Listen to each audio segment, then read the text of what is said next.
Hello, dear friends. Today I'm standing here. एक बहुत बड़ा बोझ जैसा होता है हमारे फार्मेसी की पढ़ाई के दौरान फार्माकोलॉजी। फार्माकोलॉजी एक ऐसा सब्जेक्ट जो बच्चों को मोस्टली समझ नहीं आता है। शिकायतें होती हैं, शिकवे होते हैं बच्चे कि ये सर ये सब्जेक्ट जो है समझ नहीं आता और इसमें बहुत कुछ याद करने को है, कैसे याद करें, इसको कैसे कवर करें।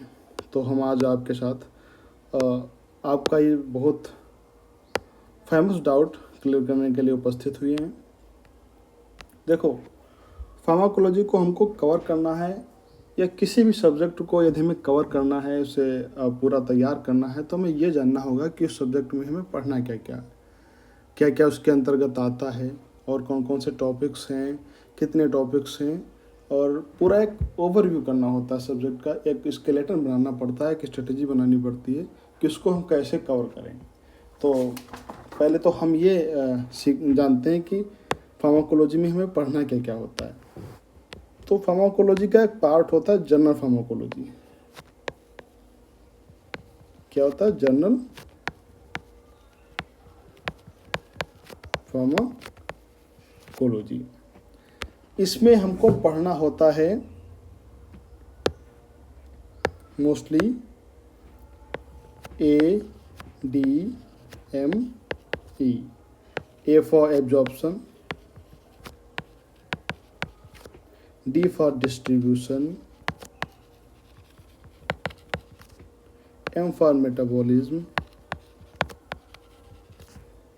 E for excretion. ये पूरा का पूरा पार्ट कहलाता है फार्माकोकाइनेटिक्स। फार्माकोकाइनेटिक्स। तुमने कोई दवा ली, ईसोफेगस से होते हुए दवा वो तुम्हारे स्टमक में गई, स्टमक से होते वो दवा, तुमने कोई दवा खाई, कोई टैबलेट ली, तुम्हारे मक्कल कैविटी से, माउथ से होती, ईसोफेगस से होते स्टमक में गई। फिर उसके बाद उसका एब्जॉर्प्शन होता है। एब्जॉर्प्शन के बाद वो लीवर में जाती है, मेटाबॉलिज्म होता है, उसका डिस्ट्रीब्यूशन होता है, एक्सक्रीशन होता है। तो एक पूरी प्रोसेस से एक ड्रग हमारे बॉडी में जाती है और उससे बाहर भी निकलती है। तो ये पूरी जो प्रोसेस ड्रग का अंदर जाना और बाहर निकलना, ये जनरल फार्माकोलॉजी के अंदर आती है, जिसको हम फार्माकोकाइनेटिक्स कहते हैं। बाकी अदर पूरा पार्ट हमारा फार्माकोडायनामिक्स कहलाता है।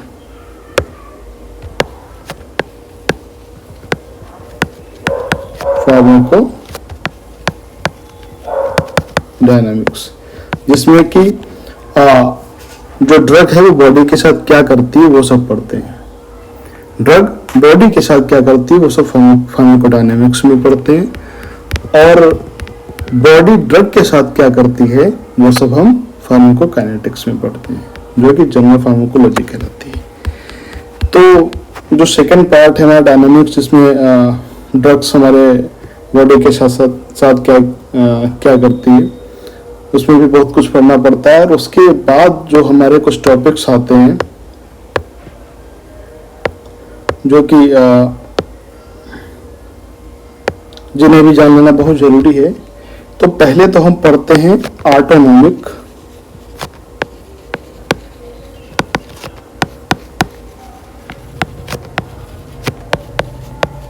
Nervous system. उसके बाद हम पढ़ते हैं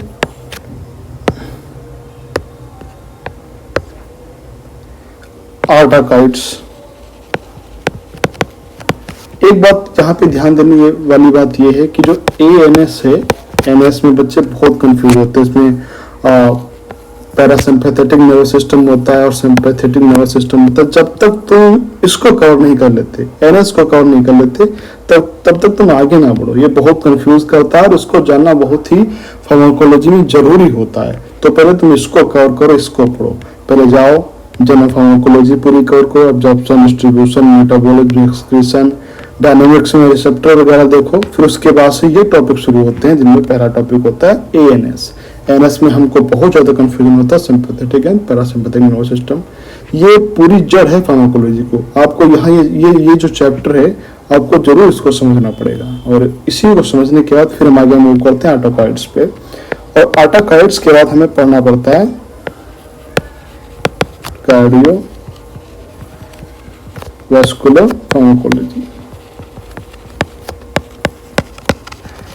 इसमें जो ड्रग्स हार्ट पे हमारे काम करती है, जो हार्ट के डिसीजेज में काम आती है, उनके बारे में हम पढ़ते हैं। ड्रग्स कौन कौन सी हैं, क्या क्या करती हैं, कौन उनके साइड इफेक्ट हैं, क्या क्या क्या यूजेस हैं, और कहाँ कहाँ कॉन्ट्रा इंडिकेटर हैं, ये सब पढ़ते हैं। उसके बाद हम आगे बढ़ते हैं तो किडनी पढ़ते हैं। अब देखो किडनी से रिलेटेड है कहीं ना कहीं हार्ट से। कार्डियोवास्कुलर फार्माकोलॉजी पढ़ने का तुरंत अगर आप किडनी पढ़ेंगे तो आपको अच्छे से समझ में आएगा। फिर उसके बाद हम पढ़ते हैं endocrine system.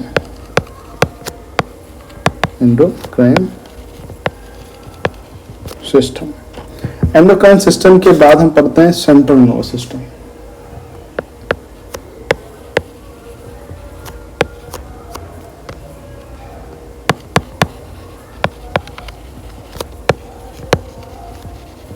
Central nervous system, और उसको कवर करने के बाद तुरंत एनेस्थीसिया पढ़ते हैं, एनेस्थीसिया। और फिर इसके बाद पढ़ते हैं हम लोग एनेस्थीसिया के बाद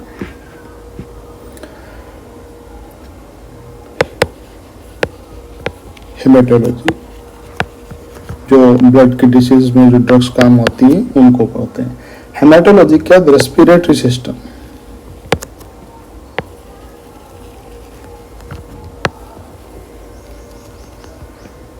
और फिर उसके बाद पढ़ते हैं गैस्ट्रो इंटेस्टाइनल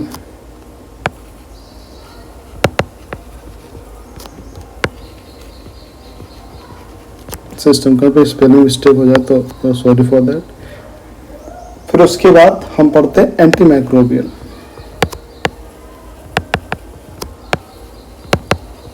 क्या पढ़ते हैं? एंटी माइक्रोबियल सिस्टम, जिसमें एंटी माइक्रोबियल एजेंट्स, जिसमें जो ड्रग्स हैं, जो हमारी एंटीबायोटिक्स हैं, उनको पढ़ते हैं।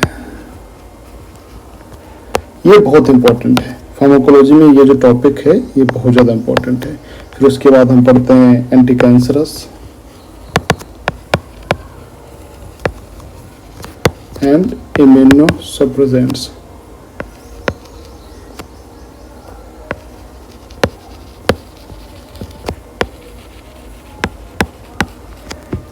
और फिर आगे मूव कर जाते हैं ड्रग्स इंटरेक्शन पे, कि कौन सी ड्रग्स किसके साथ नहीं खानी है, और एंटीडोट्स पे किस ड्रग्स की पॉइजनिंग में कौन सी ड्रग्स लेनी है, और कुछ मिसलेनियस हैं और न्यू ड्रग्स हैं।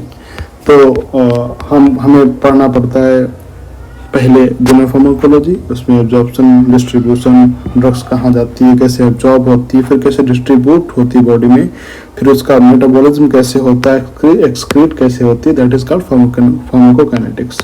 एंड आगे हम मूव करते हैं फार्माकोडायनामिक्स पे। वहाँ पे हम रिसेप्टर्स पढ़ते हैं, रिसेप्टर्स हैं और एंजाइम्स हैं कुछ, ये सब, और उसी में आगे हम फिर ये टॉपिक कवर करते हैं फार्माकोलॉजी में। फर्स्ट टॉपिक हमारा होता है ऑटोनॉमिक नर्वस सिस्टम। देखो मैं आपको एक बात बताते चलूँ, इजी है फार्माकोलॉजी, कठिन नहीं है। उसके साथ आपको इंटरेस्ट बनाना होगा और थोड़ी सी मेहनत करनी होगी। इंफॉर्मेटिव है, याद करने वाली चीज़ ज़्यादा है। तो ऑटोनॉमिक नर्वस सिस्टम पढ़ते हैं। ऑटोनॉमिक नर्वस सिस्टम में parasympathetic and sympathetic nervous system बहुत परेशान करता है बच्चों को। जब तक आप इसको क्लियर नहीं कर लेते हैं आप आगे ना बढ़ें। इसको क्लियर करने के बाद आपके आगे के चैप्टर बहुत ईजी आपको लगेंगे। फिर हम ऑटोकाइड्स पढ़ते हैं। ऑटोकाइड्स का कार्डियोवास्कुलर फार्माकोलॉजी पढ़ते हैं, किडनी पढ़ते हैं, एंडोक्राइन सिस्टम पढ़ते हैं, और सेंट्रल नर्वस सिस्टम पढ़ते हैं।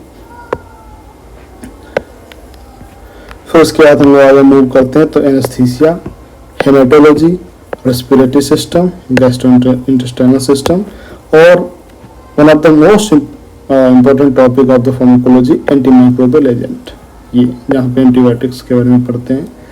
फिर उसके बाद कुछ एंटी कैंसर ड्रग हैं, इम्यूनोसप्रेसेंट्स हैं, और ड्रग इंट्रैक्शंस हैं, किसको कौन सी ड्रग किसके साथ नहीं लेनी चाहिए, और कुछ एंटीडोट्स हैं, किस ड्रग की पॉइजनिंग में कौन सी ड्रग काम आती है। फिर उसके बाद थोड़ी बहुत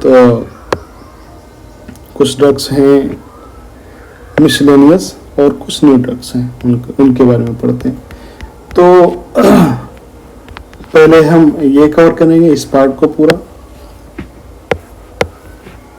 फिर उसके बाद डायनामिक्स देखेंगे और फिर ये सारे टॉपिक्स हमारे जो है इनको कवर करेंगे।